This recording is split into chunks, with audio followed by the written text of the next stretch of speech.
Master, all the teachers, village elders, and my dear friends, and all the students of the school, good morning. This is Samuel from 5th class. I came here to talk about our 78th Independence Day celebration. I would like to wish you Happy Independence Day. Today, I am glad to be a part of this occasion. We have been celebrating our Independence Day. Since 1947, India became free from the British with the sacrifices of many freedom fighters like Mahatma Gandhi, Netaji, Tilak, Bhagat Singh, Nehru and others.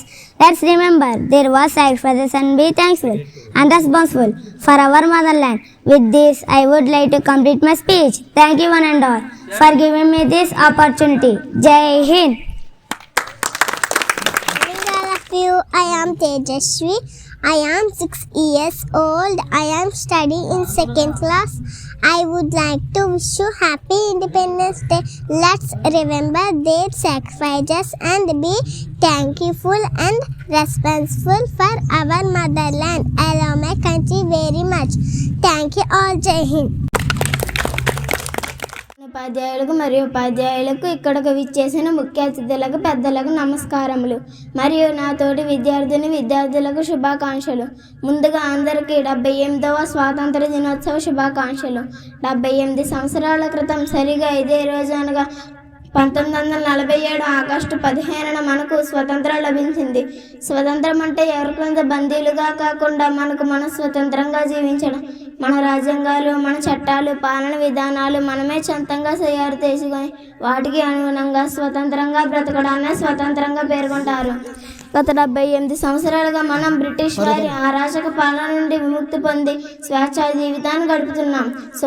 సుమారు 200 సంవత్సరాల క్రితం వ్యాపారం పేరుతో మన దేశానికి వచ్చి మనల్ని బానిసలుగా చేసుకుని వాళ్ళ ఇష్టానుసారంగా పరిపాలించారు. ఇది ఎలాగే కొనసాగితే భారతదేశ అభివృద్ధిని చెందదు, ప్రగతిని సాధించదు అని తలచిన ఎందరో మహానుభావులు స్వాతంత్ర సాధన కదం తొక్కి ఐక్యంగా అడుగులు వేశారు, ప్రాణాలను త్యాగం చేశారు. 1857 సిపాయిల తిరుగుబాటుతో మొదలు 1947 ఆగస్టు 15 వరకు ఎందరో మహానుభావులు ఈ స్వతంత్ర దినోత్సవం. భారతదేశానికి స్వాతంత్రం తెచ్చిన మహానుభావులు అందరూ గొప్ప వ్యక్తులే. అందరికీ వందనములు.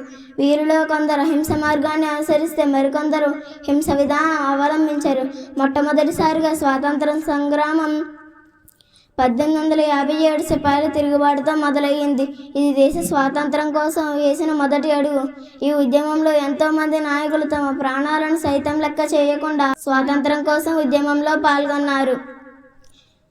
అందులో ముఖ్యంగా గాంధీ, నెహ్రూ, సుభాష్ చంద్రబోస్, చంద్రశేఖర్ ఆజాద్, భగత్ సింగ్, సర్దార్ వల్లభాయ్ పటేల్, ఝాన్సీ లక్ష్మీబాయి మొదలైన నాయకులు పాల్గొన్నారు. ఈరోజు మనం స్వతంత్రంగా బ్రతకగలుగుతున్నామంటే వారి కృషి ఫలితమే, వారి ప్రాణత్యాగమే. ఆగస్టు 15, 1947 ఎన్నో జాతులు, మతాలు, సంస్కృతులు ఉన్న మన భారతదేశంలో ఈ పండుగను ఐకమత్యంగా జరుపుకొని భారతీయుడని గర్వపడే రోజు ఈ రోజు. వారి త్యాగాలను స్ఫూర్తిగా తీసుకొని మనమందరం దేశ అభివృద్ధికి పాటుపడదాం. ఇంతటి గొప్ప అవకాశాన్ని ఇచ్చిన ప్రధాన ఉపాధ్యాయులకు, ముఖ్య అతిథులకు, పెద్దలకు నమస్కారములు తెలుపుకుంటూ ఇంతటితో ముగిస్తున్నాను. జై హింద్.